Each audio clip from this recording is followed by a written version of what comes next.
Assalamualaikum warahmatullahi wabarakatuh. Halo teman-teman semua, saya Najmula Mi'ah Fikratul Amna dengan NIM 304240227, program studi komunikasi dan penyiaran Islam. Di sini saya akan menjelaskan tentang materi metodologi studi Islam pada pertemuan pertama, yaitu dengan tema pendekatan studi Islam dari teks keagamaan hingga sosial keagamaan. Pendekatan yang pertama yaitu ada pendekatan tekstual. Pendekatan tekstual adalah fondasi utama loh. Ini adalah cara memahami Islam dari sumber aslinya, yaitu dari Al-Quran dan juga hadis. Tujuannya untuk menjaga kemurnian ajaran, akidah, dan juga hukum-hukum Islam. Ayat tentang keadilan hanya tertulis di Al-Quran saja. Hal tersebut bukanlah solusi untuk ketidakadilan yang terjadi pada hari ini. Inilah kritik dari para cendekiawan. Kalau terlalu tekstual, kajian kita akan menjadi statis secara sosial. Nah, yang kedua ada pendekatan sosial keagamaan. Agama Islam tidak hanya di kitab-kitab kuning saja loh, tetapi merupakan fenomena sosial keagamaan. Pendekatan ini menggunakan ilmu sejarah, antropologi, dan juga sosiologi untuk melihat bagaimana ajaran Islam dijalankan dan diinterpretasikan bagi umat Islam di Indonesia.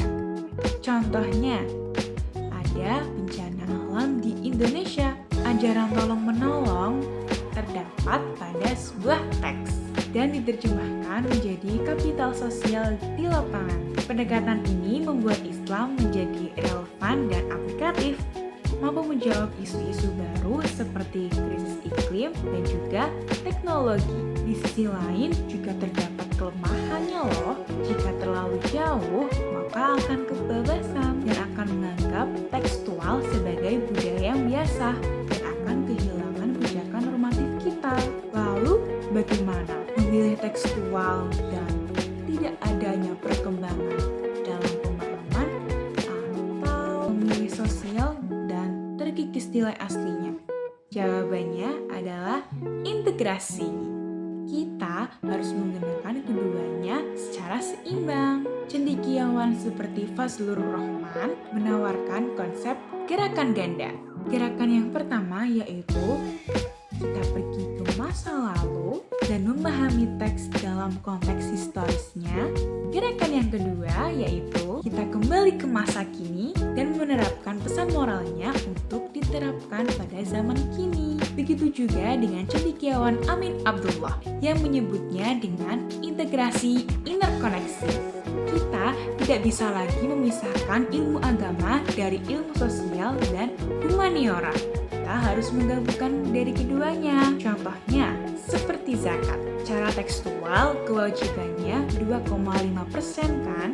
Itu adalah mutlak dan normatif. Tapi agar zakat dapat diaktualisasikan, kita menggunakan pendekatan sosial, seperti kita mengembangkan menjadi program zakat digital, investasi sosial, dan pemberdayaan ekonomi umat Islam. Inilah yang disebut sebagai metodologi integratif. Tekstual memberikan pedoman yang kokoh dan konteks sosial membuatnya menjadi relevan di masa sekarang. Kita harus menjadi generasi yang paham akan teks dan peka akan konteks. Dengan metodologi integratif, tadi Islam akan menjadi ilmu yang kritis, ilmiah, dan dapat menjawab tantangan pada masyarakat modern. Mari kita menjembatani yang menghubungkan wahyu dengan realitas yang terus berkembang. Terima kasih sudah menyimak sampai akhir. Jangan lupa untuk like, share, dan sampaikan pendapat kalian di kolom komentar ya. Sampai jumpa di video selanjutnya. Wassalamualaikum warahmatullahi wabarakatuh.